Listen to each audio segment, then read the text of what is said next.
Excelente. Sean bienvenidos, damas y caballeros, a la jornada programada para la presente semana, donde el tema que vamos a desarrollar se enmarca dentro de uno de los contenidos esenciales del desarrollo de lo que es las temáticas primigenias de lo que es la administración financiera básica a nivel de maestría, y tiene que ver con un apartado que es medular en términos de la gestión y decisiones. Tiene que ver con el apartado del análisis de la estructura de capital, considerando esta como el resultado de decisiones en base a las fuentes de financiamiento que yo escojo para apalancar mis operaciones. Desde la perspectiva de lo que constituye la estructura de capital, vamos a ver los elementos que comprende tanto su estructura, composición y efectos que ésta puede tener dentro de los resultados de operación de un negocio, y evidentemente pues de qué manera estratégica la podemos orientar, la podemos estructurar para efectos de que obtengamos los mejores resultados posibles sobre la base de los costos que asumimos por nuestra fuente de financiamiento. En ese sentido, damas y caballeros, recordarles, para el ingreso de lo que son las jornadas, debe ser siempre a través del correo institucional, para efectos de evitar inconvenientes en cuanto al acceso inmediato a lo que es la sala de la reunión. Segundo, se invita a que se hagan las preguntas que se estimen pertinentes. Igual se dará el espacio para que puedan hacer cualquier tipo de comentario, opinión, valoraciones durante el desarrollo de la discusión de la presente temática en base al tema asignado. En ese sentido, igual, si estiman pertinente que mejor se hacen al final las consultas, pues con mucho gusto tomamos el tiempo para hacer la ronda de preguntas y respuestas. En el sentido fundamental de lo que es la temática, se recomienda tener presente siempre el hecho de que ahora estamos entrando en temas que son de índole práctico, o sea, de índole que requiere mucho cálculo numérico, y pues necesitamos también tener presente, ¿verdad?, que requerimos tener acceso a lo que es algún insumo que nos pueda apoyar, como en el caso de Excel, o una calculadora, ¿verdad?, para efectos de corroborar el detalle de los cálculos que se hagan, para que sea más fácil la aprehensión de los contenidos. En ese sentido, damas y caballeros, el objetivo de la presente reunión es conocer la estructura y forma en la que se debe diseñar una gestión de fuentes de financiamiento, ¿verdad?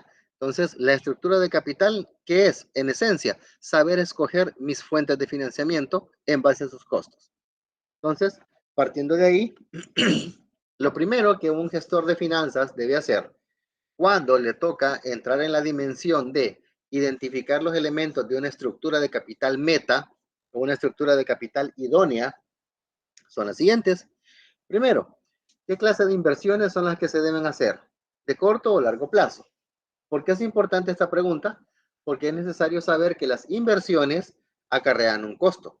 Es decir, si bien es cierto, una inversión me debe, y recalco el término, me debe generar retribución, generar rentabilidades o algún rendimiento, la característica fundamental es de que para que yo haya destinado algún recurso a inversiones, tuve que haberlo obtenido primero, ya sea recurso propio o recurso externo. Entonces, el hecho de yo identificar qué tipo de inversiones debo hacer parte de la premisa de qué fuentes de financiamiento utilicé. Y el análisis de la estructura de capital nos va a dar una luz sobre cuál es la mejor manera de escoger ese tipo de fuentes. Segundo, ¿en dónde se obtendrá el financiamiento para inversiones de largo plazo? ¿Por qué generalmente el largo plazo constituye un elemento estratégico? Porque es el que generalmente compromete más recursos, el que generalmente inmoviliza, ¿verdad?, ciertas cantidades significativas de dinero por el hecho del servicio de deuda una vez ésta se ha adquirido, o bien en el caso de lo que tiene que ver con la venta de acciones, que es la otra fuente de financiamiento a través de capital, tendríamos entonces que tomar en cuenta las implicaciones de la dilución de la propiedad de la empresa, de la pérdida de la propiedad de la empresa, porque ésta se diluye entre todos los accionistas. Entonces, ¿de dónde obtendremos el financiamiento? Pues hay que darle respuesta a las preguntas que hemos mencionado. Tercero, ¿cómo se van a administrar las operaciones diarias? Esto tiene que ver con lo que habíamos hablado anteriormente, con la gestión financiera de corto plazo, ¿verdad? Todo aquello que tiene que ver con el circulante, tanto activos como pasivos, y la forma en la que correctamente se deben gestionar para garantizar que existan suficientes fondos en la empresa para efectos de operar de manera normal. También es necesario considerar de que dentro de los elementos que debemos tener como noción básica, además de las preguntas que hemos hablado, es importante también tener claro cuál es la tasa de descuento que vamos a utilizar. Tenemos claro, en base a la discusión de las semanas 5 y 6, de que la tasa de descuento tiene que ver con el rendimiento que nosotros como inversionistas requerimos, ¿verdad? Decíamos que se llamaba tasa de descuento, rendimiento mínimo requerido, costo de capital, costo de oportunidad, entre otros. Entonces, ya hay una noción, ¿verdad? Ya tenemos un criterio de qué es la tasa de descuento, en función de qué connotaciones debemos considerar y obviamente cómo se calcula. Recordarán que en las últimas láminas de la presentación anterior, que de hecho hubo una discusión bastante nutrida y me motivó mucho el hecho de que se surgieran esas inquietudes de cómo realmente calculábamos una buena tasa de descuento. Y mencionábamos que la tasa de descuento comprendía tres cosas. Primero, la tasa libre de riesgo, ¿verdad? Que era aquella que se consideraba más segura. Segundo, el beta o el nivel de sensibilidad que ésta tenía. Y tercero, el rendimiento de mercado. Entonces, considerando esos tres elementos, había una formulita por ahí, ya la vamos a retomar, de cómo podíamos identificar la tasa de descuento idónea para un proyecto en particular. Entonces, ya nos adelantamos un poco, ¿verdad? En las jornadas de las 2 semanas anteriores a tener una idea básica de lo que son las respuestas de estas preguntas. En esta oportunidad lo vamos a reforzar, ¿verdad? Vamos a retomar esas ideas y vamos a pulirlas un poquito más, ya en términos de aplicación, no de una evaluación de proyectos, como consistía en las jornadas anteriores, ¿verdad? De ver si era conveniente o no emprender una alternativa de inversión, sino que ahora lo vamos a ver en función del efecto que esto tiene sobre los recursos de mis fuentes de financiamiento. Entonces, ¿cómo podemos hacer una manera correcta, una manera idónea para la obtención de la tasa de descuento? Bueno, para ello nos vamos a apoyar en una herramienta que, si bien es cierto, es una herramienta sumamente básica que aquellos que hemos tenido formación en el campo de las ciencias económicas en pregrado, tenemos alguna noción, ¿verdad? La vamos a ver ahora de una manera particular, enfocándonos exclusivamente en el efecto que esto tiene sobre la gestión. No tanto en aprender a calcularlo, sino en cómo el cálculo que hemos obtenido me permite gestionar correctamente fondos. Para ello nos vamos a apoyar en la herramienta que se conoce como Weighted Average Cost of Capital, WAC, así como se escribe. Así la menciona Ross, ¿verdad? Y así la mencionan Briley en sus libros de finanzas corporativas.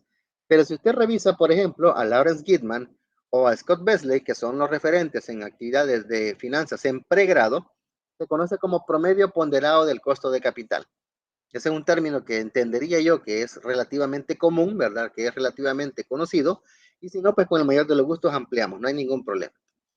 Partiendo de esa noción, identificamos que esta es la tasa de descuento que se debe utilizar para descontar los flujos de fondos operativos para evaluar proyectos en las empresas, ¿verdad?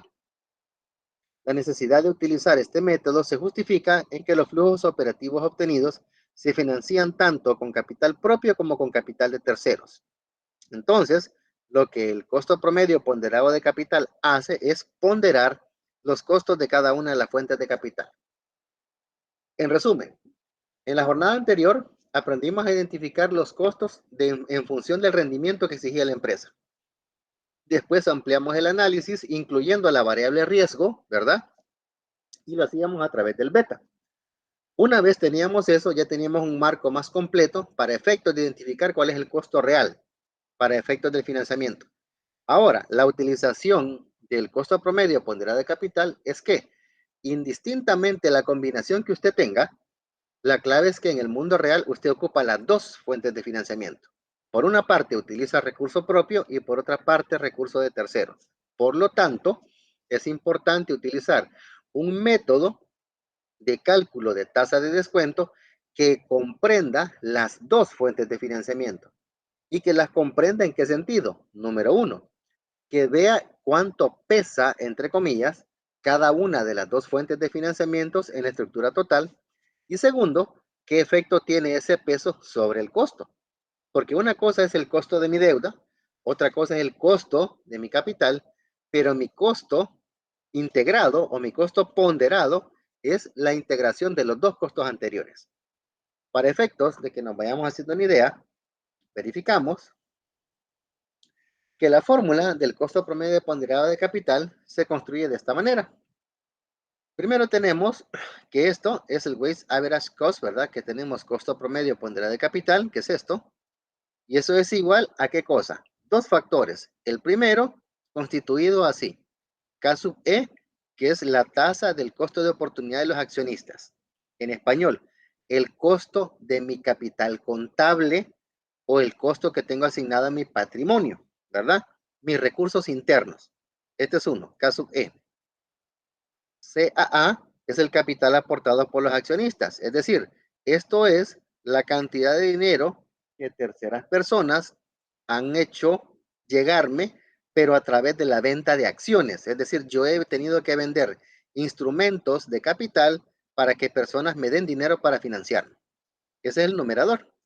Y el denominador está constituido por ese mismo valor más el valor de la deuda financiera contraída.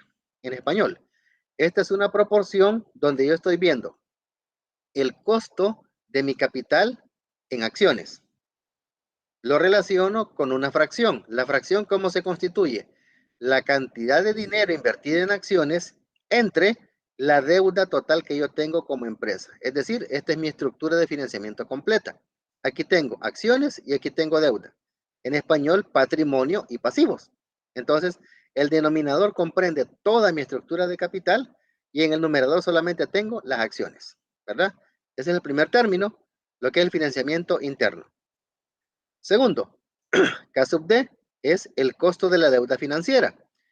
Generalmente el apartado del costo de la deuda financiera tiene que ver con el interés que yo pago por préstamos que son obtenidos a través del sistema financiero o bien, como lo mencionan los autores de finanzas de Norteamérica, lo hacen a través de lo que es la emisión de bonos, que es la principal fuente de financiamiento en concepto de deuda de largo plazo en las corporaciones norteamericanas.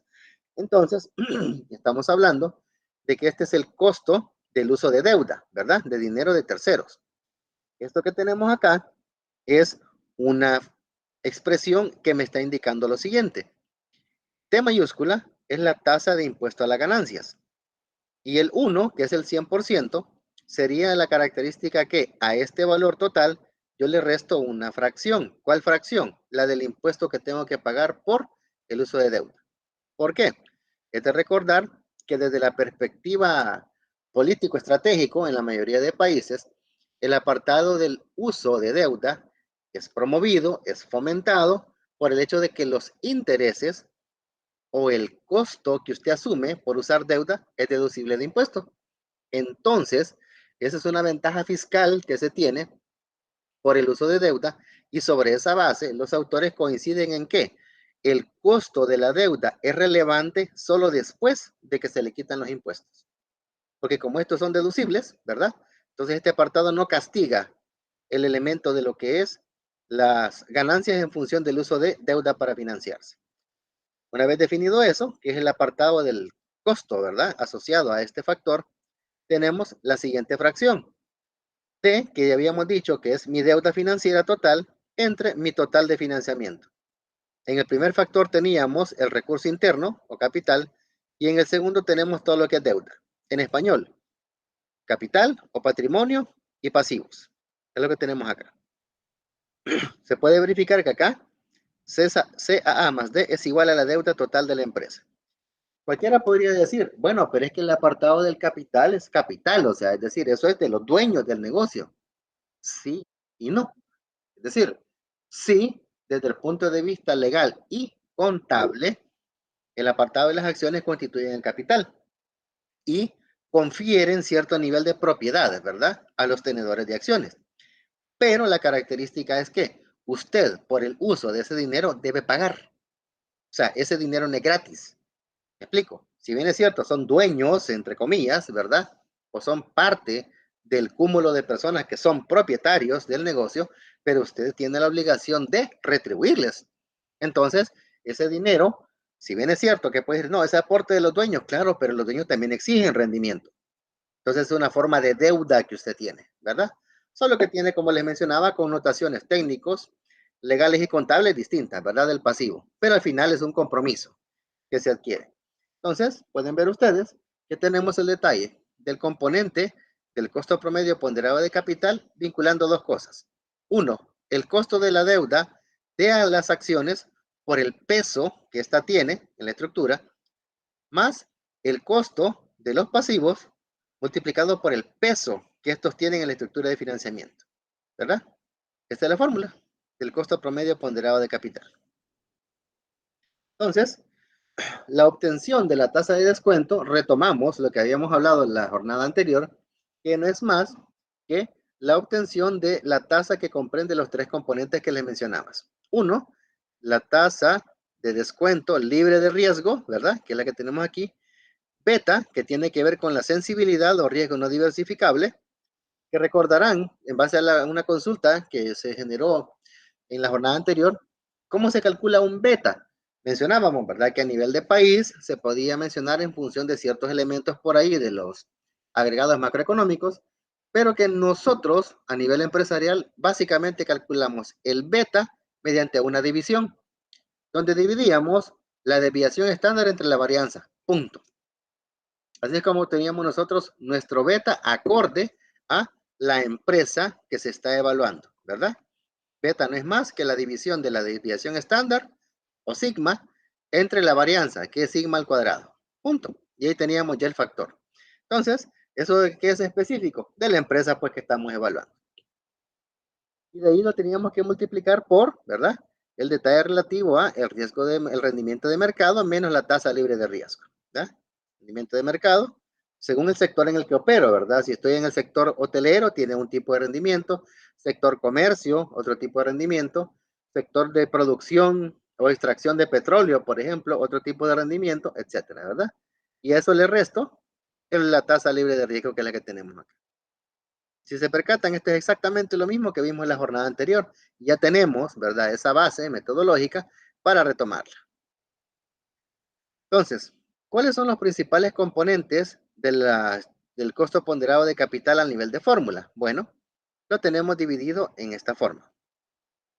Pueden ver ustedes que tenemos aquí una connotación de código de colores. Tenemos acá la estructura basándonos en dos elementos que tienen que ver con costos, ¿verdad? Porque la letra K significa costo, ¿verdad? Y después tenemos otros elementos basados a nivel porcentual. Entonces, si nos fijamos en el apartado de costo, tienen un código, 1A y 1B. Eso tiene que ver con la situación de mercado financiero, es decir, ese asigna un costo al dinero que es utilizado por la empresa. A la deuda se le asigna un costo, por eso es de color rojo, ¿verdad? Para distinguirla. Y al patrimonio o al capital se le asigna otro costo, que si bien es cierto, es una decisión, una situación, perdón, del mercado financiero, tiene que ver con fuentes distintas. Por eso, aunque tengan el mismo código, uno se distinguen porque es un color diferente y una letra diferente. 1A tiene que ver con el costo de deuda y 1B con el costo de el capital. Ahora bien, como decíamos, esto es una situación de mercado. ¿Por qué? Porque yo, como empresario, no puedo decidir cuánto voy a pagar por la obtención de financiamiento por deuda. Eso tiene que ser acorde a lo que es el mercado. Si, por ejemplo, me voy a obtener préstamos en el sector financiero, en base a la información que tiene en la página de Avanza, al 31 de marzo, si mal no recuerdo, la última vez que revisé, se genera el detalle de los promedios, ¿verdad? De por cuánto andan los préstamos.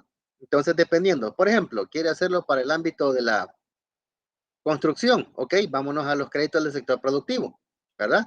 ¿Por cuánto andan? Entre el 12 y el 14%, promedio. Ah, no, pero es que fíjese que yo quiero trabajar en la perspectiva de microempresa. Ah, microcrédito, perfecto. Ok, aquellos bancos que tienen ese producto generan un promedio que oscila entre el 25 y el 30. ¿Me explico? Entonces, dependiendo el tipo de deuda que usted vaya a utilizar, así es el tipo de interés al que usted se va a tener que someter. Esa es una situación del mercado, usted no la puede escoger ni cambiar. ¿Me explico? Por otro lado, el detalle relativo al patrimonio. ¿Qué es lo que genera el costo relativo al tener que vender acciones? Los dividendos. Y en función de eso, el mercado le define a usted cuánto es lo que un inversionista le exige en concepto de dividendos, ¿verdad? Por ejemplo, las acciones de Apple no van a dar el mismo rendimiento que las acciones de Goodyear, por ejemplo, ¿verdad? Una es empresa tecnológica que tiene una particularidad en cuanto a su tasa de crecimiento de los productos, mientras que la otra y es una empresa posicionada, ¿verdad? Que se genera en función de la producción de neumáticos de distinta naturaleza, ¿verdad? Pero que también se caracteriza porque ya está en cierto nivel de madurez en cuanto a sus productos. Entonces, dependiendo el tipo de acciones con las que estemos tratando, así va a ser el tipo de costo que usted va a asumir en términos de dividendo. Por lo tanto, eso usted no lo escoge, no lo cambia, no lo domina. Simplemente usted tiene que someterse a lo que el mercado le exija. Ese es el primer apartado. El segundo, lo que tenemos en verde. Si se percatan, aquí tenemos un elemento porcentual y aquí tenemos otro. Y ambas tienen un código 2. ¿Cuál es el código 2? Decisión gerencial sobre la estructura de capital de la empresa. Es decir, cuánto de cada dólar que voy a obtener de financiamiento, cuánto va a ser de deuda y cuánto va a ser de patrimonio. Podría ser, por ejemplo, una proporción 50-50, ¿verdad? Mitad deuda, mitad patrimonio. Podría ser una proporción 70-30, 70% deuda, 30 patrimonio, etcétera, ¿verdad? ¿De qué depende? No del mercado, depende de la decisión gerencial que usted tome. Y eso va a ser en función de todas las herramientas que estamos viendo para identificar qué le conviene más. Utilizar más deuda que patrimonio, utilizar más patrimonio que deuda, utilizarlo en proporciones iguales, etcétera, ¿verdad? O sea, todo eso que he mencionado como escenarios son las pautas que nos van a dirigir en cuanto hagamos un análisis de esta naturaleza y determinemos cuánto peso debe tener cada una de las fuentes de financiamiento en mi estructura total.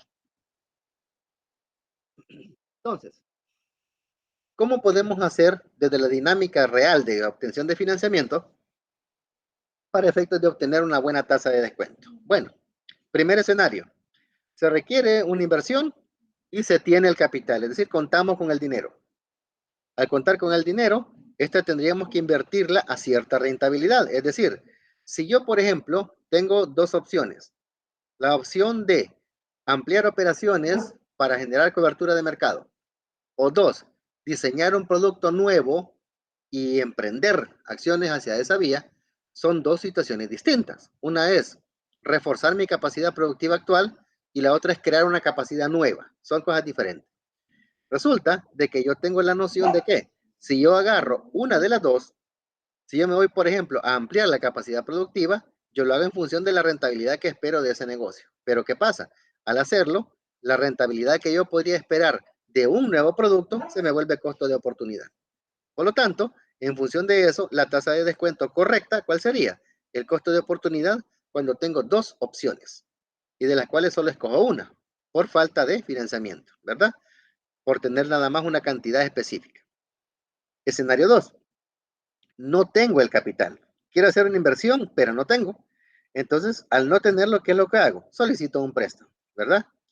Eso indica entonces que una de dos, o me voy al sistema bancario a pedir un préstamo, o dos, emito deuda a través de la emisión de bonos. Pero indistintamente, la fuente que yo utilice, la clave es que hay un costo de capital asociado. Por lo tanto, el costo de mi deuda es el que se vuelve mi costo de capital y esa es la tasa de descuento correcta. Ahora bien, ¿dónde se vuelve más entretenido el asunto? Cuando tenemos una parte, ¿verdad?, de recurso propio y requerimos prestada la otra parte. Aquí combinamos las dos fuentes, lo propio y lo ajeno. Al hacerlo, entonces tenemos que ver cuál es el costo del capital propio, lo que hemos mencionado, ¿verdad? El costo del capital propio y por otro lado mi costo de deuda, que es esto de acá. Al hacerlo entonces obtengo mi costo promedio de capital y esa sería mi tasa de descuento idónea, ¿verdad? En español. Usted tiene el dinero y necesita hacer un análisis de estructura de capital, utiliza el costo de oportunidad. Punto. Dos, no tiene dinero y va a pedir prestado, la tasa de descuento correcta es el costo en el cual usted va a incurrir por esa plata prestada. Punto. No más. Y tercero, si usted tiene que hacerlo de manera combinada, pues combine los dos costos y encuentre el costo promedio. Y esa sería su tasa de descuento idónea, ¿verdad? ¿Por qué es importante recalcar esto?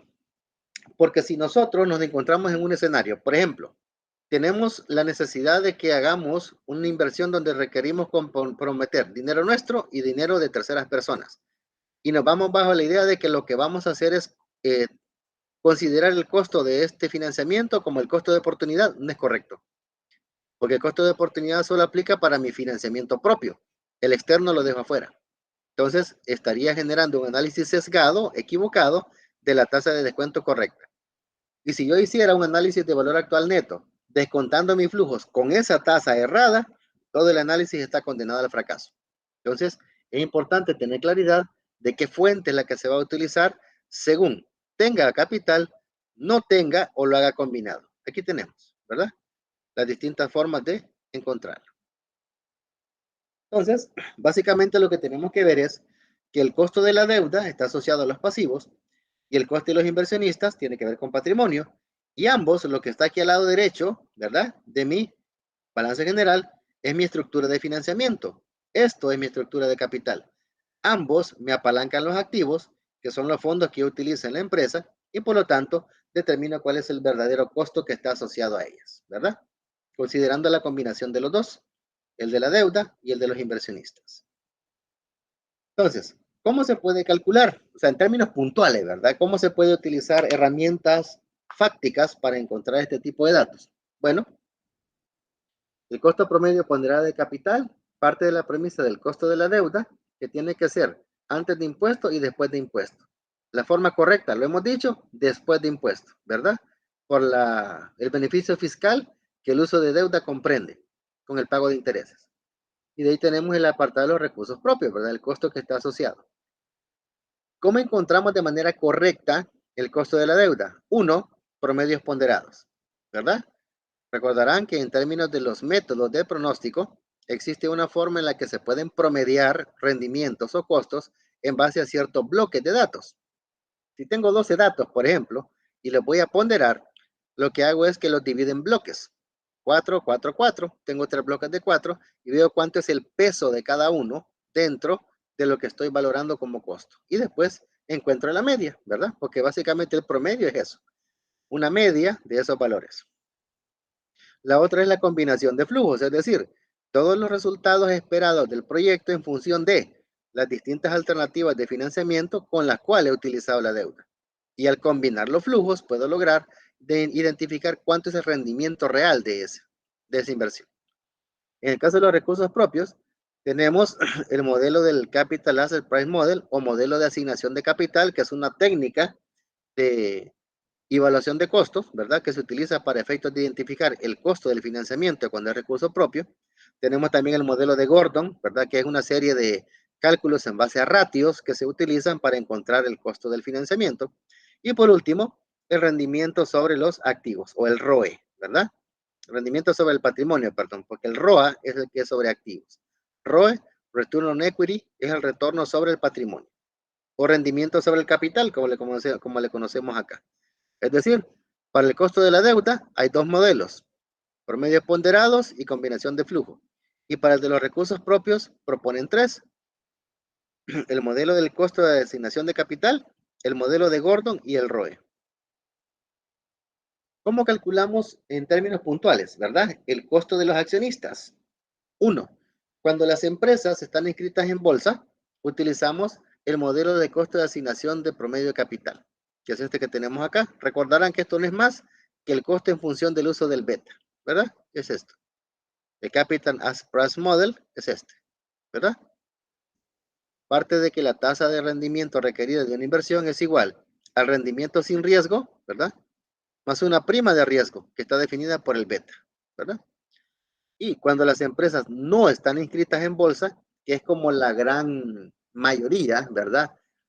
De empresas, se hace a través del retorno sobre el patrimonio o el ROE, que no es más que un ratio que vincula dos cosas. Utilidad antes de impuesto, ¿verdad? Que es uno de los últimos renglones, ¿verdad? Que está en el estado de resultados y lo relaciona con un rubro que está en el balance general. Aquí combinamos datos de dos informes financieros. Estado de resultados, balance general, ¿verdad? Y el resultado que se obtiene se multiplica por 100 y ese es el rendimiento sobre el capital. ¿Cómo se puede visualizar ya en términos puntuales, verdad? El efecto que puede tener el detalle de la estructura de capital y su efecto en los impuestos. Es decir, cómo yo designo, cómo yo identifico que a veces es bueno mejor utilizar deuda y no capital propio. Cómo identifico que es mejor a veces usar una combinación de fuentes y no solo una. Bueno, vamos a un pequeño ejemplo. Tenemos acá el extracto, ¿verdad? Resumido de un estado de resultados, donde partimos de la premisa de que hay ventas por $1,000, costos y gastos por 600, utilidad de intereses e impuestos 400, gastos financieros 0, es decir, no hay deuda, ¿verdad? No hay uso de deuda, utilidad de impuestos 400, el impuesto que es el 30%, ¿verdad? Según lo que es la ley de impuestos de la renta, 120, 4 por 3, 120, y la utilidad neta sería 400 menos 120, 280. Este es el escenario con el que empezamos. Un escenario de una empresa que no ha utilizado deuda para financiarse, sino que lo ha hecho con recursos propios, ¿verdad? Tenemos esto. Ahora bien, ¿cómo vemos el efecto que tiene sobre los impuestos el usar deuda? Bueno, vamos entonces a ver un pequeñito ejemplo. En el año 2021, la empresa FAM adquiere un préstamo de $400 a 2 años, con una tasa del 10% de interés y amortizaciones anuales como sigue. Obviamente, ¿verdad? Si estamos hablando de que en el 2021 la empresa adquirió el préstamo, lo va a terminar de pagar en el 2022. Entonces, iniciamos en el 2021 con el saldo inicial de 400, ¿verdad? La cuota, pues que tenemos que tener claro que se saca en base a lo que es el uso de las anualidades. La cuota comprende la digregación de dos partes. Intereses, que en este caso, estos $40 es igual al 10% de 400, ¿verdad? Y de ahí mi cuota menos los intereses, lo que estoy amortizando a capital. Al hacer eso, entonces, el saldo al final del primer año, 209.53. Hago lo mismo para el segundo año, aplicando ya los valores que corresponden, y al final obtengo que es cero, ¿verdad? Mi deuda. Y en 2 años la pago. Punto. Teniendo entonces este escenario, ¿verdad? Donde si se percatan, para 2021 hay una carga de intereses de $40, vamos ahora a utilizar este formato, pero lo vamos a recalcular considerando este valor en términos de intereses. Y aquí lo pueden ver, lo tenemos a la par.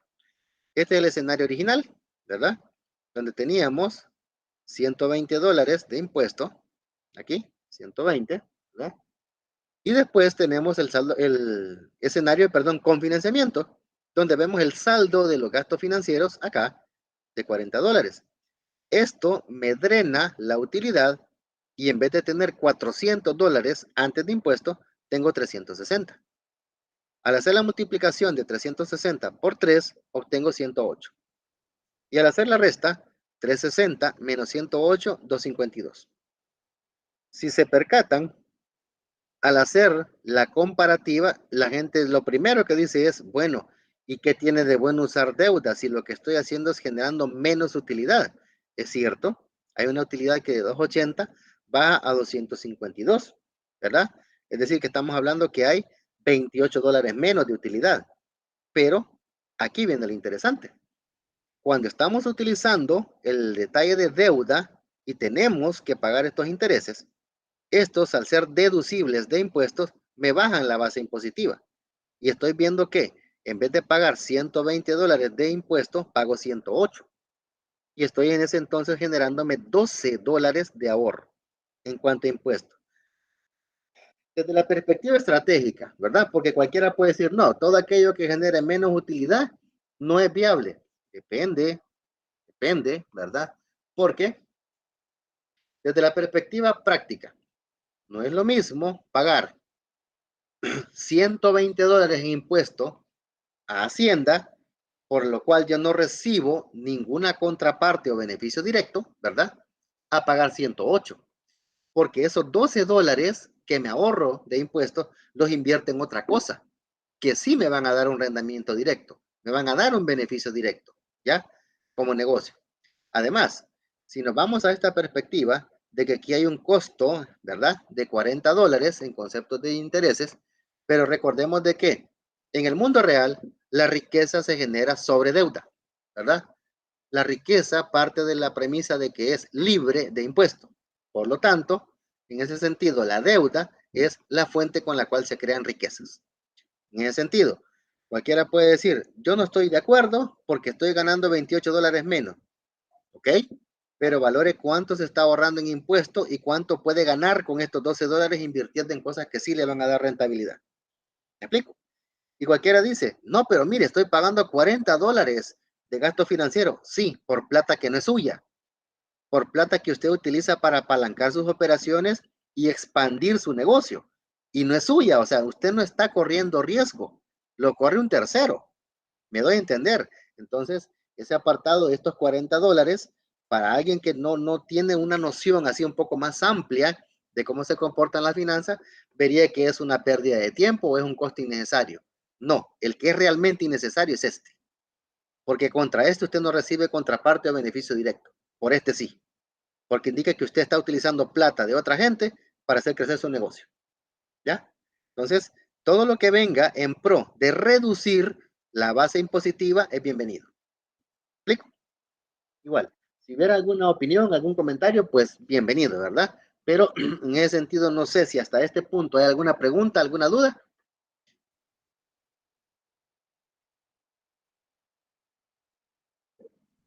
Ok, muy bien, vamos a ver. Coméntenos ahí, Francisco.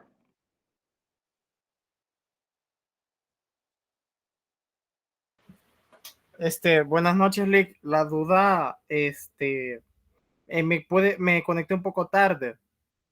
Solo quería saber, hasta este momento me queda claro esto último, pero con lo inicial, entonces el tema va concadenado lo que le quiero preguntar específicamente es, Sí, ¿esto sí, nos va a servir para calcular la tasa de interés que vamos a ocupar en la fórmula que está en inglés, que empieza con W? esta, ¿verdad?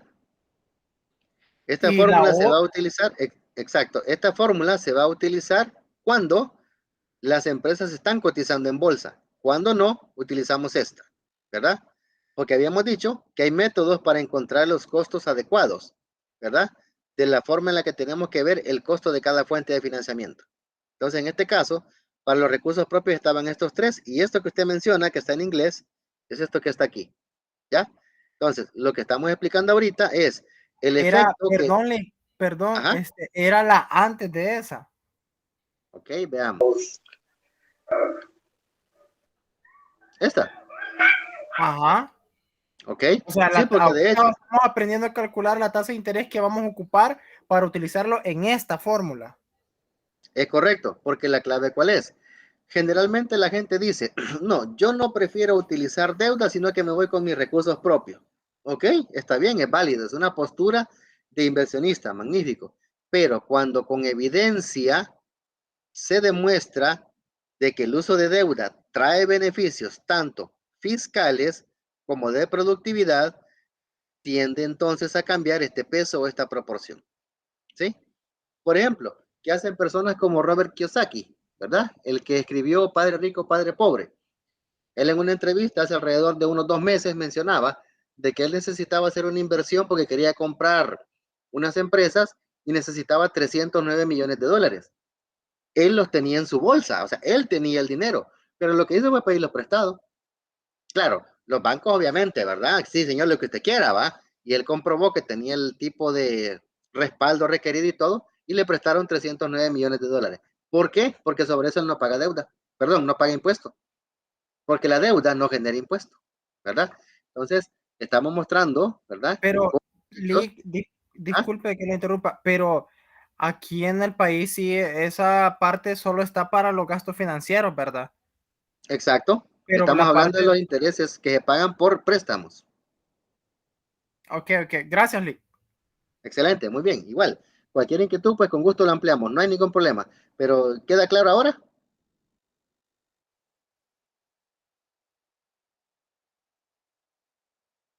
Eh, sí, ahorita, Sandrita, un momentito. Francisco, ¿queda clara la inquietud? Sí, Lee, solo es para, como le digo, a mí a veces me pierdo un poquito, pero ya con esto ya sé que es lo que, la cadena de aprendizaje que llevamos ahorita. Gracias. Excelente, perfecto, muy bien, muy bien. Sandrita, díganos. Liz, buenas noches. Buenas noches. Yo tengo una duda. Dígame. Bueno, realmente sí me ha quedado, ya le entendí la parte que usted me dijo, pero quiero recalcarlo porque justamente yo trabajo en el área contable de una cooperativa de servicios financieros. Nosotros trabajamos, bueno, la cooperativa trabaja y hasta ahorita no tenemos préstamos. Sino que préstamos de una entidad financiera, ¿verdad? Porque sabemos que el capital que se presta en una cooperativa prácticamente son los depósitos a plazo. O las aportaciones que tienen los asociados. Sí, pero en el caso de las aportaciones es como bien mínimo, porque la gente no tenemos en El Salvador, muy pocas personas tienen el hábito de adquirir aportaciones, prácticamente o depósitos a plazo o algo otra fuente de ingresos, pero no tenemos préstamos. Mi pregunta es esa, Lick, solamente quiero que me lo recalque porque yo hago los estados financieros y los hago a mano. Ok. O sea, aún no tenemos un sistema, es una cooperativa que tiene 7 años, ya tenemos 2 agencias, pero ya anda por un capital de 11 millones de dólares. Ok, muy bien, excelente. Vale, mi pregunta es esto, si nosotros llegáramos a adquirir un préstamo con cualquier entidad financiera al momento de los estados financieros, al momento de estar haciendo los estados financieros, yo la tengo que poner después de calcularle al balance general el impuesto sobre la renta. Va, excelente pregunta. Vamos por partes. Primero, si nos vamos desde la perspectiva estratégica, o sea, le voy a hablar estrictamente del ámbito de finanzas, ¿verdad? Por la experiencia que he podido vivir con los intercambios y apoyos que he dado en algunas cooperativas de la zona oriental. Yo pregunto, ¿ustedes como cooperativa tienen dentro de las categorías de las personas que tienen como ahorrantes, asumo que ustedes tienen el detalle de los 10 más grandes ahorrantes que existen en su cooperativa, ¿sí o no? Sí, es correcto. Ok, sin mencionar datos así sensibles, un dato así redondo, ¿cuánto dinero tienen esos ahorrantes, esos 10 ahorrantes en su cooperativa? Creo que el que mayor anda es de 1 millón. Ok, ¿y la suma de todos ellos cuánto es? Bien, suman como unos 5 o 6 millones. Excelente. Y usted menciona de que la cooperativa anda en el orden de los activos de los 11 millones, ¿verdad? Sí, cerca de los 12. Ok, ¿qué quiere decir? Le comento mi experiencia, o sea, puede que no se esté de acuerdo, pero les comparto lo que yo he podido vivir. Imagínese usted si un día, por alguna razón, esos 10 ahorrantes les dicen, señores, nos vamos hoy de la cooperativa. Nos vamos y nos vamos. Mire que no puede, ¿cómo no? Si puedo. Van a pagar penalidad, la pago, no importa, pero me voy. ¿Cómo quedan ustedes? En cuanto a la plata con la que ustedes han utilizado. ¿Hola? Ya nos pasó algo parecido. Ya nos pasó algo parecido, que uno de los principales ahorrantes falleció y los hijos vinieron y sacaron todo el dinero y se lo llevaron. Excelente. ¿Eso vino a afectar la capacidad de otorgamiento de préstamos de la cooperativa, sí o no? Sí. Excelente. ¿Afectó su liquidez? Sí, afectó nuestra liquidez porque nos quedamos, hubieron unos meses que tuvimos que dejar de dar préstamos porque teníamos miedo de que algo más pasara y para no quedarle mal a la gente. Entonces tuvimos como 3 o 4 meses que reducimos el número de préstamos. Exacto. ¿Eso es bueno para la cooperativa? No, porque dejamos de ganar interés. Excelente. Entonces, ¿qué sucede? A mí la experiencia me ha dicho, porque el enfoque tradicional bajo la perspectiva de la filosofía cooperativa, ¿cuál es? No hay que darle plata a la banca, punto. Porque tenemos nuestros asociados, tenemos nuestros clientes que dan depósitos a plazo fijo. Está bien, perfecto. Pero imagínese usted si un día se le ocurre a esas 10 personas ir, ¿cómo queda? Entonces, sí. Exactamente. Entonces, ¿qué es lo que sucede? Si ustedes tuvieran la noción, claro, esto tiene que pasar por el Consejo de Administración, contar con el visto bueno en la Junta de Vigilancia y probablemente llevar hasta la Asamblea General de Asociados, probablemente. Cuando ese tipo de situaciones se dice, señores, lo que necesitamos es obtener financiamiento fresco para efectos de apalancar operaciones y prever cualquier tipo de problema de este tipo. Mucha gente le va a saltar, definitivamente, pero dígame usted, ¿qué es más seguro?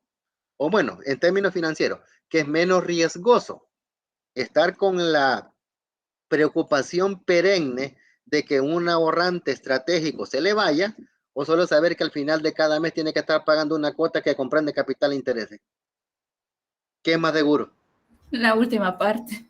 ¿Me doy a entender? Va. Sí. Entonces, desde esa perspectiva, como les digo, cuesta cambiarle el chip a la gente de las cooperativas precisamente porque son cooperativas, ¿verdad? Y se basan en su filosofía de los principios, se basan en la filosofía de los valores, y está bien, bienvenido. Pero el enfoque estratégico lo dejan de lado. Entonces, usted ya evidenció, ¿verdad? El problema que tiene que ver con el hecho de no considerar la deuda como herramienta estratégica a futuro. Va, esa era una parte. Lo otro, pregunto, la cooperativa, por lo que me da a entender usted, es de ahorro y crédito, ¿verdad? Sí, de ahorro y crédito. Ok, pero si mal no recuerdo, según lo que dice el artículo, no recuerdo exactamente, pero la Ley General de Asociaciones Cooperativas estipula de que las cooperativas están exentas de impuestos. Ah, pero solo las que tienen hay que pasar como un proceso, hay que tener 5 años de establecidas y luego pasar un proceso que lo hacen por medio de INSAFOCOD, pero nosotros aún no Exacto. tenemos. Ah, muy bien. Quiere decir que al estar ustedes dentro del el grupo de cooperativas que no son exentas, ¿verdad? Ustedes pagan impuestos de la renta. Nosotros estamos pagando el impuesto al 30%. Exacto. ¿Por qué? Porque ganan más de $100,000 al año, ¿verdad? Sí, es correcto. Perfecto. Entonces, si nos vamos así, ustedes tendrían que hacer bueno, mi sugerencia sería que usted haga un escenario parecido a este. Claro, me imagino que ustedes están preparando los estados financieros en base a la NIFASE, ¿verdad? Sí, sí. Ok, entonces, perfecto. Entonces, respetando los criterios técnicos de la NIFASE, sería de preparar, usted puede hacerlo incluso, haga un escenario donde usted tenga el último estado financiero que me imagino que lo generaron en su memoria de labores del año pasado, ¿verdad? Sí. Cree una copia idéntica y póngale este valor, porque esto se hace antes de la utilidad que tiene que ser grabada con impuestos, y vea cómo le va a cambiar el detalle de los valores. Haga escenarios, haga unos 2, 3 escenarios y va a ver la gran diferencia que hay con utilización del financiamiento y de la que no es utilizado. Solo le agrego ahí la casilla de los gastos financieros, ¿verdad? Exacto, porque asumo que en el formato que usted tiene no existe, ¿verdad? No, no existe como ni Entonces, una vez, no. Pero ya hemos tenido la exacto. intención, pero nunca lo hemos contratado. Muy bien, entonces, ¿qué sucede? En el caso del formato, hay que hacer ese pequeño arreglo incorporando, insertando una fila y poniendo algunos valores por acá, para que Okay. vea cómo se le comporta, ¿verdad?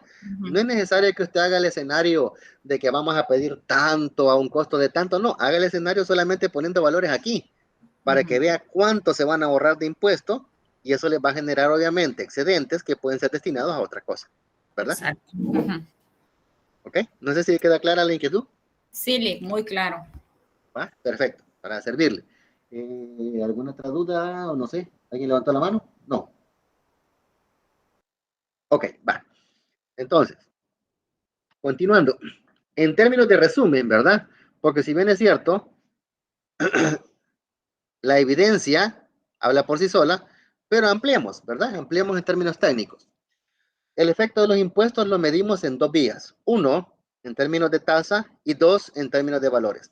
¿Por qué menciono esto? No me dejarán mentir que hay personas que cuando dicen, mira, tenemos que ver esta cuestión y todo, no, pero es que el rendimiento lo quiero de tanto por ciento. Mira, yo quiero que el beneficio sea de tanto por ciento. Hay gente que habla puro porcentaje. No es malo, pero hay gente que por la forma en la que él entiende mejor las cosas se va por esto, ¿ya? Pero ¿qué tal si usted explica esto y la persona es más de cifra? Ah, ok, entonces está bueno, vamos a explicarlo a través de cifra también. ¿Me doy a entender? Para que así indistintamente el usuario de información o el gestor con el que ustedes trabajen, ¿verdad? Tenga la forma de explicársele tanto a nivel porcentual como a nivel de valores. Si me permiten compartir la experiencia, el 80% de la gente con la que yo he trabajado prefiere esto. Valores, plata. No tanto el porcentaje, sino que más la plata. Es lo que realmente la gente entiende casi de forma universal. Entonces, si nos vamos en términos de tasa, el costo de la deuda antes de impuesto es del 10%. Recordarán, el préstamo lo sacamos a un costo del 10%, ¿verdad? Ese es mi costo antes de la deuda. Entonces, el costo de mi deuda después de impuesto ya se reduce. Ya no es el 10, sino que es el 7, porque le quito la base impositiva, ¿verdad? Que es el 30%. Entonces, ¿cuánto me ahorro en impuesto? Bueno, multiplico el punto 1, ¿verdad? Que es el detalle de lo que tengo ya definido como costo original, lo multiplico por la tasa impositiva, que es la que tengo acá, 3%, que es lo que me estoy ahorrando. Es decir, en vez de pagar 10, solamente pago 7, porque me estoy ahorrando 3% por ser deducible de impuestos. ¿Ya? Esto a nivel de tasa. A nivel de valor, ¿cuánto es el interés antes de impuestos? 40. Esto de aquí, ¿verdad? 40. Los intereses después de impuestos. Bueno, aquí tengo el valor de los impuestos, perdón, de los intereses que voy a pagar multiplicado por 1 menos la base impositiva. 40, por lo que me queda 28. Entonces, ¿cuánto me estoy ahorrando en impuestos? $12. ¿Verdad? ¿Qué es lo que tienen ustedes aquí? O sea, de las dos formas, si lo explicamos a nivel porcentual o a nivel de cifra, la evidencia es contundente. Es útil, es factible el uso de deuda para efectos de financiarse y obtener beneficios fiscales. Básicamente los supuestos es que se tiene que tomar en cuenta que en el mismo momento en el que se pagan los intereses, se pagan los impuestos. O sea, es como un supuesto como que el autor menciona como para darle más sencillez al modelo. Porque sabemos que en nuestro país, ¿verdad? El impuesto sobre la renta se paga al 30 de abril, ¿verdad? En este caso fue 2 de mayo, porque 30 de abril fue domingo y lunes fue 1, ¿verdad? Entonces se pasó al 2 de mayo. Pero también el apartado es que los intereses debemos pagarlos mensual. Recordemos de que la forma en la que el servicio de deuda se debe cumplir en nuestro país es mensual. Entonces, el tiempo de pago de impuestos no coincide con los intereses, pero se hace así para efectos de entender el efecto global, ¿verdad? En el ejercicio fiscal, porque es lo que estamos viendo acá, el ejercicio fiscal. Ok, entonces, un pequeño ejemplo, ya un poquito más amplio, ¿verdad? Donde vemos el uso de deuda de terceros y vamos en el sentido de considerar ciertas cuentas del balance con sus respectivos valores y vamos a tratar de identificar cuál es el costo, ¿verdad? Que tenemos que utilizar para efectos de encontrarlo de manera correcta. Para ello partimos de la premisa que los pasivos son de $280, el patrimonio 120 y el total 400. Es decir, mi estructura de financiamiento 400. Por lo tanto, mi total de activo es lo mismo. Ya el ejercicio me dice que mi patrimonio tiene un costo de 10.04. Eso ya me lo da, ¿verdad? Entonces, ¿qué es lo que debo hacer? ¿Cuánto es el costo real de mis pasivos o deudas? Bueno, vamos por partes. Nos vamos a apoyar con la fórmula del costo promedio ponderado de capital o el WACC, ¿verdad? WACC. Y aquí tenemos dos créditos. Tenemos el crédito A, crédito B. ¿Cuáles son las características? El plazo del crédito A es para 3 años. El plazo del crédito B es para 2. El monto, el crédito A es de 210. El monto del crédito B, 70. ¿Cuál es el costo? El crédito A lo obtuvo al 10% y el crédito B al 8%. Y la amortización al vencimiento, o sea que es al financiarse hasta el final, lo voy a pagar. Generalmente esto sucede con los créditos rotativos, ¿verdad? O con los créditos refilados, que se les llama, que son como que operan como que son tarjetas de crédito, ¿verdad? Que le asignan a usted un disponible para que usted después de cierto periodo pague ese valor más los intereses. Entonces, bajo esa figura lo hacemos. Entonces, desglosándolo, tenemos acá. En este cuadrito vemos los créditos en función de su valor, que sería esto de acá, ¿verdad? 210 del crédito A, 70 del crédito B, sumatoria 280. El costo de cada uno del crédito A, 10, del crédito B, 8. Proporción o cuánto pesa cada crédito. Como el total son 280, yo divido 210 entre 280, 75. 70 entre 280, 25. ¿Ya? Entonces, después, ¿qué es lo que hago? Multiplico el costo por el peso. Si se percatan acá en el cuadro dice, la ponderación es la columna B por la columna C. 10 por 75, 7.5. 8 por 25, 2.0. La suma o proporción total es un 100%. Entonces mi costo ponderado es 9.5, ¿verdad? Recalcando, esto es antes de impuesto. Porque si se percatan, utilizo los valores exactos, que es el costo al que yo adquirí cada préstamo, ¿verdad? No he quitado la base impositiva, que en este caso es la renta, ¿verdad? 9,5. Si se percatan, el costo de mis deudas no es 10, no es 8, es 9.5, porque he ponderado el costo de estas fuentes de financiamiento en base al peso. Y aquí yo le voy a encontrar. ¿verdad? 9,5.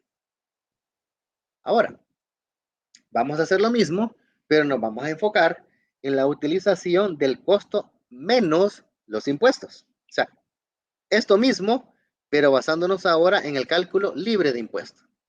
Tenemos la misma información, ambos créditos con su total, el costo de la deuda antes de impuesto, ¿verdad? Y aquí lo tenemos después. Pueden ver acá abajo que la tasa impositiva es el 30%. El costo del crédito A sería 10% multiplicado por 1 menos 0.3, que es la tasa impositiva 7, ¿verdad? Lo tenemos acá.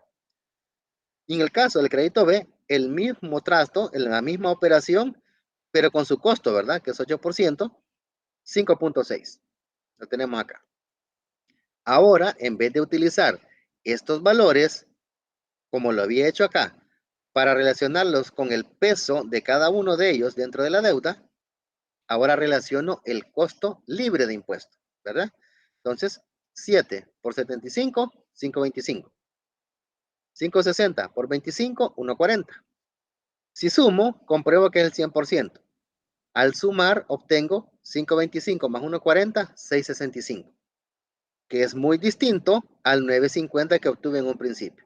Es decir, si yo cometo el error de calcular el costo de mi deuda, el costo promedio de mi deuda, sin restarle el apartado de impuestos, estoy cometiendo un error. Porque ya hemos visto, ya hemos comprobado, ¿verdad? Que el apartado de los impuestos se ve afectado cuando uso deuda. Por lo tanto, debemos tener el cuidado de que al momento de calcular esto, lo hagamos de manera correcta, es decir, quitándole la parte impositiva. Por lo tanto, el costo promedio después de impuestos es de 6,65, que es muy diferente a 9,50. ¿Por qué es importante esto? Uno, porque ya valoramos el peso que tiene el hecho de que mi deuda sea libre de impuestos. Segundo, el hecho de que el análisis basándonos en el efecto sin impuestos me da un dato sesgado, me da un dato inflado. Y probablemente si usted tuviera que decidir si su estructura de financiamiento le cuesta 9,5 versus 6.65, usted se dará cuenta de que la estructura original, antes de hacer el arreglo, le sale más cara que como debería ser. Por lo tanto, usted estaría pagando más de lo que necesita. Entonces, su costo se le eleva. Imagínense que ustedes tuvieran que valorar un proyecto y el proyecto consta de flujos de efectivo de $100, por ejemplo. Si hacemos eso y descontamos los flujos al 9.50, nos va a dar un valor. Y al final podríamos tener un valor presente neto que quizás puede ser hasta negativo. Pero ¿qué sucede si en vez de utilizar el 9.50, utilizo la tasa correcta, que es 6.65? Evidentemente, el castigo a los flujos de efectivo es menor. Por lo tanto, voy a obtener un valor presente neto más alto. ¿Eso es información sesgada? No. Esta es información depurada, porque esta información va libre de impuestos, que es este apartado de aquí. ¿Ya? Entonces, es importante saber distinguir cómo encontrar estos costos cuando están con impuestos y sin impuestos, para que se vea cómo se hace. La ventaja es que acá les comparto tanto el cuadro original para encontrar el costo de la deuda antes de impuesto y el costo de la deuda después de impuesto, ¿verdad? Para que tengan las dos formas para poderlo retomar. Entonces, si nos vamos, ¿verdad? A eso ya en términos totales.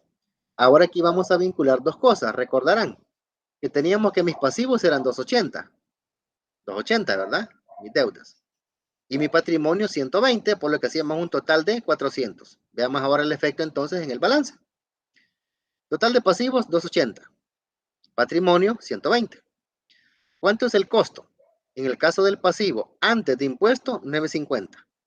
En el caso del patrimonio, 1004. Punto, ¿verdad? El efecto ahora, si lo hago quitándole los impuestos, ya no es 950, sino que 665, ¿verdad? Que es el que tengo acá.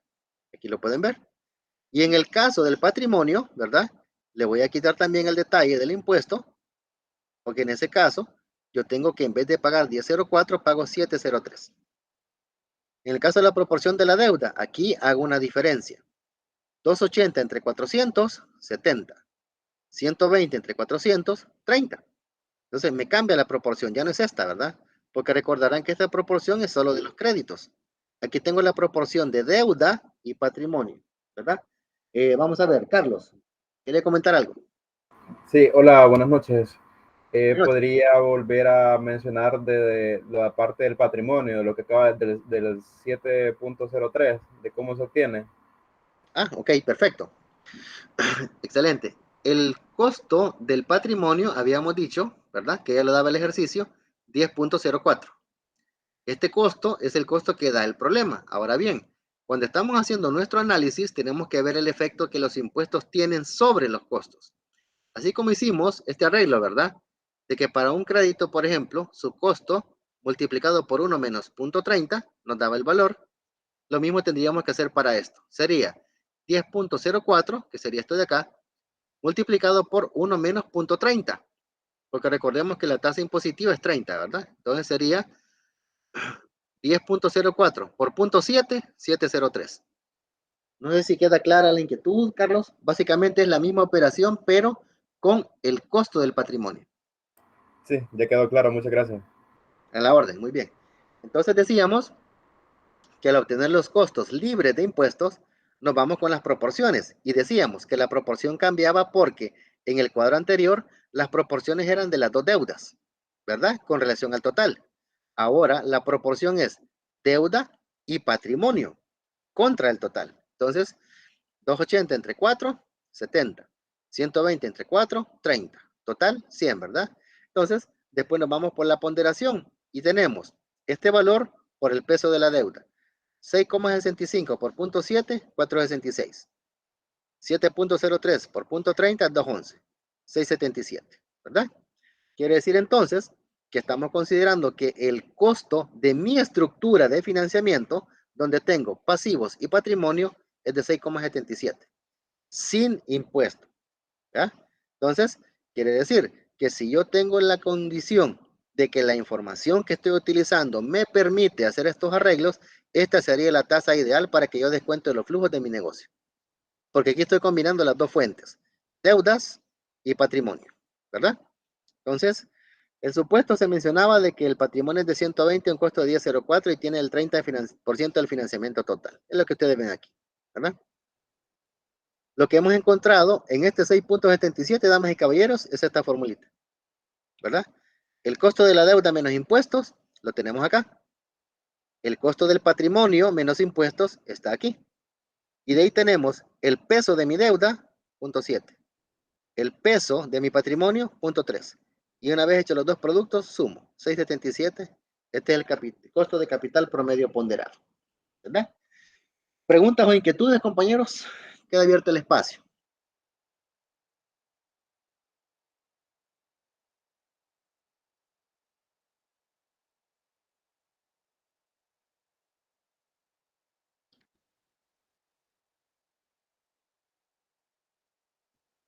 ¿Preguntas, compañeros?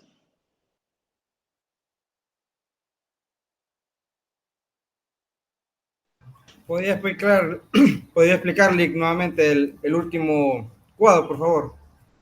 ¿Cómo no? Ahorita, en este momento.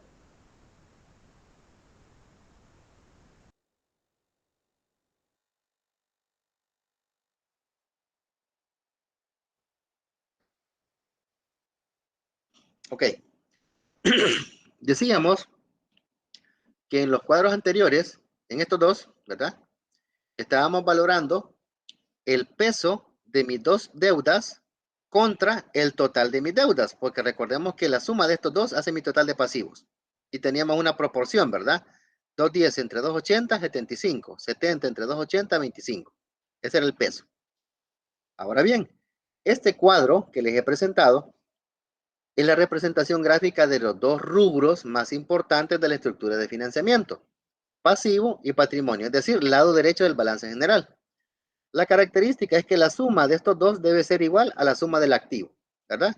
Por el hecho de que la suma de mis pasivos o deudas más el patrimonio o capital es mi estructura de financiamiento.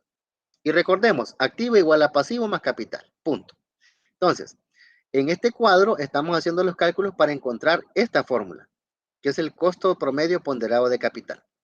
Decíamos, el costo de mi deuda, 9.5, que es el que teníamos acá, antes de, ¿verdad? Los impuestos.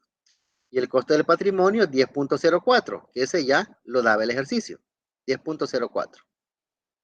Al tener estos dos valores, ¿qué es lo que hago? Saco de este interés la parte que tiene que ver con los impuestos, ¿verdad? Que sería 1 menos 0.30, que es el valor que tenemos aquí. Tendríamos entonces 9.5 por 0.70, 6.65, que es lo que ustedes ven acá. Este es el costo de la deuda después de impuestos, ¿verdad? 6.65, aquí. Hago lo mismo con el patrimonio, 10.04 por 0.7, 703. Ya tengo los dos costos sin impuesto. Ahora, ¿qué es lo que hago? Si ya encontré estos costos, estoy hablando de que 6.65, mi costo de deuda es este, K sub D. Y 703 es el costo de mi patrimonio, que es K sub E. Ya tengo los dos, ¿verdad? Los dos costos. Ahora, ¿qué es lo que hago? Los relaciono con el peso de cada fuente de financiamiento. ¿Cómo obtengo este peso? Pasivo, 280 entre el total de financiamiento. 280 entre 400, 70. Patrimonio, 120 entre 400, 30. Entonces, teniendo las proporciones, multiplico el costo de la deuda después de impuestos por el peso de la misma, 466. Después hago lo mismo con el patrimonio.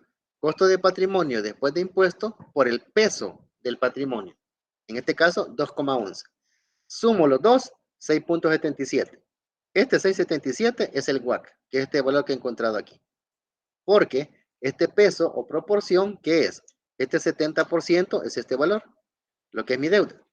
Y el 30% es lo que tengo acá, el peso de mi capital. No sé si ahora queda claro, William, o ampliamos algo más.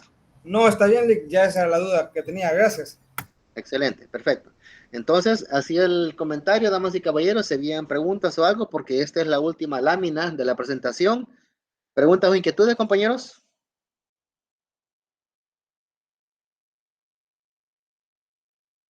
Veo que por acá en el chat hay una interacción. Vamos a ver.